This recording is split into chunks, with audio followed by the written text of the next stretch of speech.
جس میں وہ خود کو حضرت عیسیٰ علیہ السلام جیسی شخصیت کے طور پر پیش کرتے نظر آئے تھے، جبکہ انہوں نے ایران کے خلاف جنگ پر تنقید کرنے والے رومن کیتھولک چرچ کے سربراہ سے بھی شدید اختلاف کیا تھا اور انہیں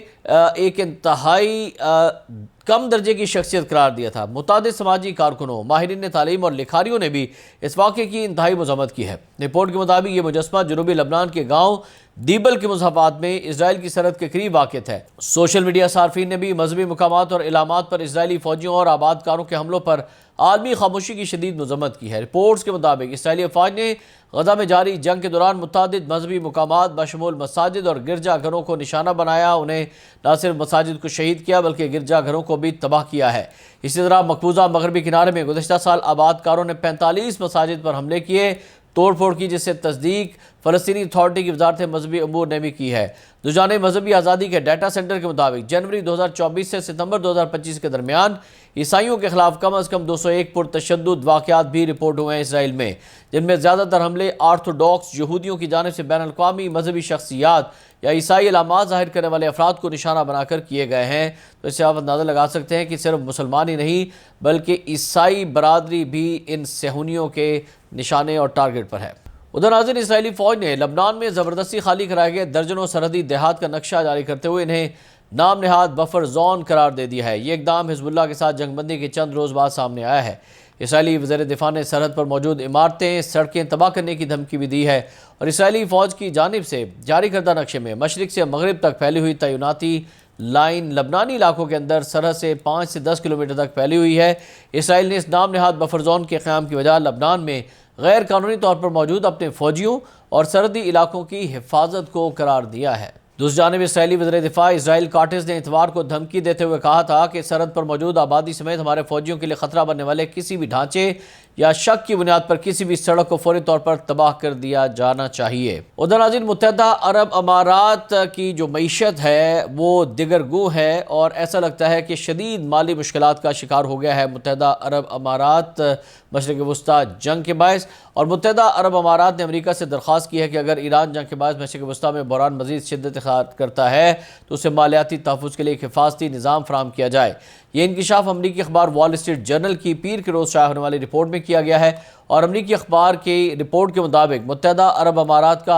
کو خدشہ ہے کہ ایران جنگ اس کی معیشت اور عالمی مالیاتی مرکز کے طور پر اس کی پوزیشن کو شدید نقصان پہنچا سکتی ہے، جس سے نہ صرف اس کے زرعی مبادلہ کے ذخائر متاثر ہو سکتے ہیں بلکہ وہ سرمایہ کار بھی خوفزدہ ہو سکتے ہیں جو اسے ایک مستحکم اور محفوظ سرمایہ کاری مرکز سمجھتے تھے۔ اور اماراتی حکام نے امریکی حکام کے ساتھ بات چیت میں زور دیا ہے کہ اگرچہ یو اے ای اب تک اس تنازع کے سب سے بڑے معاشی اثرات سے بچا ہوا ہے، لیکن مستقبل میں اسے کسی معاشی سہارے کی ضرورت پڑ سکتی ہے۔ اور امریکی حکام کے مطابق یو اے ای کے مرکزی بینک کے گورنر خالد محمد بالاما نے گزشتہ ہفتے واشنگٹن میں امریکی ٹریجری سیکرٹری اسکاٹ بیسنٹ اور فیڈرل ریزرو ٹریجری حکام کے ساتھ ملاقاتوں میں کرنسی سویپ لائن کا تصور پیش کیا تھا، اور اماراتی حکام نے امریکی فریق کو بتایا تھا کہ اگر ملک میں ڈالر کی قلت پیدا ہوتی ہے تو وہ تیل کی فروخت اور دیگر مالی لین دین کے لیے چینی یوان یا دیگر کرنسیوں کا استعمال کرنے پر مجبور ہو سکتا ہے۔ رپورٹ میں یہ بھی بتایا گیا کہ اماراتی حکام نے امریکہ کو آگاہ کیا کہ صدر ڈونلڈ ٹرمپ کے ایران پر حملے کے فیصلے نے خطے کو ایک تباہ کن جنگ میں دھکیل دیا ہے جس کے اثرات ابھی ختم ہوتے نظر نہیں آ رہے ہیں۔ امریکی حکام کے مطابق اس نوعیت کی کرنسی سویپ معاہدے عام طور پر فیڈرل ریزرو کے ذریعے کیے جاتے ہیں، تاہم فیڈرل اوپن مارکیٹ کمیٹی کے لیے یو اے ای کے ساتھ ایسا معاہدہ منظور کرنا ممکنہ طور پر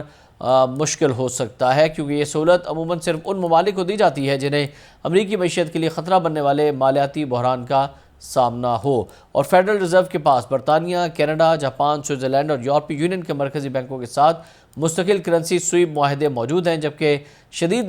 مالیاتی بحران جیسے 2020 کی کووڈ-19 وبا کے دوران اس نے میکسیکو، جنوبی کوریا اور برازیل سمیت 9 دیگر مرکزی بینکوں کو بھی یہ سہولت فراہم کی تھی۔ تاہم یو اے ای کے امریکہ کے ساتھ مالیاتی روابط ان روایتی شراکت داروں کے مقابلے میں نسبتاً کمزور سمجھے جاتے ہیں، اور یو اے ای کی کرنسی درہم امریکی ڈالر کے ساتھ منسلک پیکڈ ہے اور ملک کے پاس تقریباً 270 ارب ڈالرز کے زرعی مبادلہ ذخائر موجود ہیں۔ تاہم ماہرین کے مطابق جنگ کے باعث سرمایہ کے انخلاء، مالیاتی منڈیوں میں اتار چڑھاؤ اور معاشی غیر یقینی صورتحال کے خطرات بڑھ گئے ہیں اور اس کے منفی اثرات یو اے ای کی معیشت پر آ رہے ہیں۔ اور آخر میں آپ کو بتائیں کہ خلیجی ممالک کو فراہم کیے گئے امریکی جدید میزائل دفاعی نظام، جنہیں خطے کے لیے ناقابل تسخیر ڈھال قرار دیا جاتا تھا، ایران کے جوابی حملوں کے دوران بری طرح ناکام ہوتے دکھائی دیے، جس کے بعد ان نظاموں کی افادیت پر سنگین سوالات اٹھنے لگے ہیں۔ امریکہ کی جانب سے خلیجی ممالک کو دی جانے والی سیکیورٹی ضمانت کا بنیادی ستون اس کے جدید میزائل دفاعی نظام رہے، جن میں خصوصاً لاکہیڈ مارٹن کا تیار کردہ ٹرمینل ہائی آلٹیٹیوڈ ایریا ڈیفنس اور پیٹریاٹ پیک 3 بیٹریاں شامل تھیں۔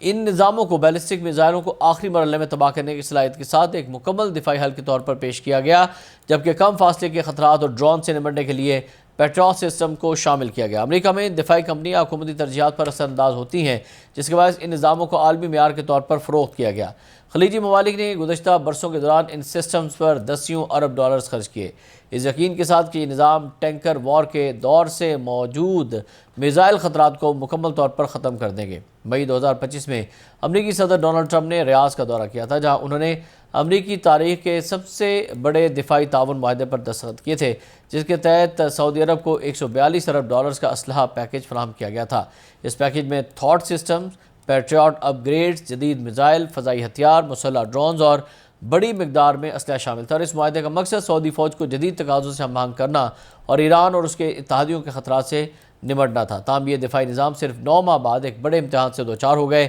جب امریکہ اور اسرائیل نے ایران پر مشترکہ حملے کیے اور ایران نے فوری جوابی کارروائی کی، اور وہی خطرہ جس کے خلاف خلیجی ممالک نے اربوں ڈالرز خرچ کیے تھے حقیقت بن کر سامنے آ گیا، مگر امریکی دفاعی ڈھال بری طرح ناکام ہو گئی اور خلیجی ممالک اس صورتحال کا اندازہ پہلے ہی لگا چکے تھے۔ مارچ 2023 میں سعودی عرب اور ایران نے چین کی ثالثی میں بیجنگ میں سفارتی تعلقات بحال کر لیے تھے، جس کے تحت سفارت خانے دوبارہ کھولے گئے اور 2001 کے سیکیورٹی معاہدے کو فعال کیا گیا۔ امریکی اخبار دی نیو یارک ٹائمز کے مطابق یہ اقدام سعودی عرب کی جانب سے اپنی سیکیورٹی پالیسی میں تنوع لانے اور امریکہ پر مکمل انحصار کم کرنے کی علامت کے طور پر کیا تھا، اور رواں برس کے آغاز میں جب امریکی حملوں کی تیاریاں تیز ہوئیں تو خلیجی ممالک نے ایک بار پھر سفارتی راستہ اختیار کیا اور سعودی عرب نے واضح طور پر امریکہ کو اپنی فضائی حدود اور فوجی اڈے استعمال کرنے کی اجازت دینے سے انکار کر دیا، جبکہ دیگر خلیجی تعاون کونسل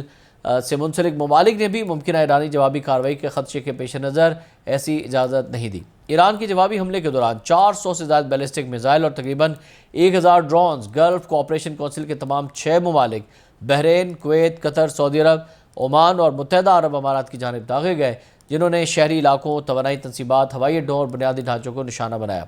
امریکی نشریاتی ادارے CNN کی جانب سے جاری سیٹلائٹ تصاویر میں انکشاف ہوا ہے کہ تھاٹ سسٹم کے اہم ANTPY-2 ریڈارز، جو پورے نظام کی آنکھ سمجھے جاتے ہیں، اردن، سعودی عرب اور UAE میں براہ راست نشانہ بنا کر تباہ کیے گئے۔ سعودی عرب کے پرنس سلطان ایئر بیس میں ریڈار شیلٹر مکمل طور پر ایران نے تباہ کیا، جبکہ اردن کے موافق السلطی ایئر بیس اور UAE کے الرویس کے قریب تھاٹ بیٹری کو بھی شدید نقصان پہنچایا۔ پیٹریاٹ سسٹم بھی ایرانی حملوں کی شدت کا مقابلہ نہ کر سکے، اگرچہ کچھ میزائلوں کو روکا گیا، مگر ڈرونز اور بیلسٹک میزائلوں کی بڑی تعداد نے ان امریکی دفاعی نظاموں کو تباہ کر دیا یا مشکل میں ڈال دیا۔ سن 1991 کی خلیجی جنگ سے لے کر اب تک پیٹریاٹ سسٹمز کی محدود صلاحیتیں سامنے آتی رہی ہیں، اور اس بار یہ کمزوریاں مزید واضح ہو گئی ہیں، جس کی وجہ سے عرب ممالک شدید خدشات کا، تحفظات کا شکار ہیں کہ اربوں ڈالرز ہم نے امریکہ کو دیے، اس کے باوجود بھی وہ ہمارا دفاع کرنے میں ناکام رہا۔ ناظرین، آج کی اس ویلاگ سے فی الوقت اتنا ہی۔ احتشام الرحمان کو اجازت دیجیے گا۔ اللہ حافظ۔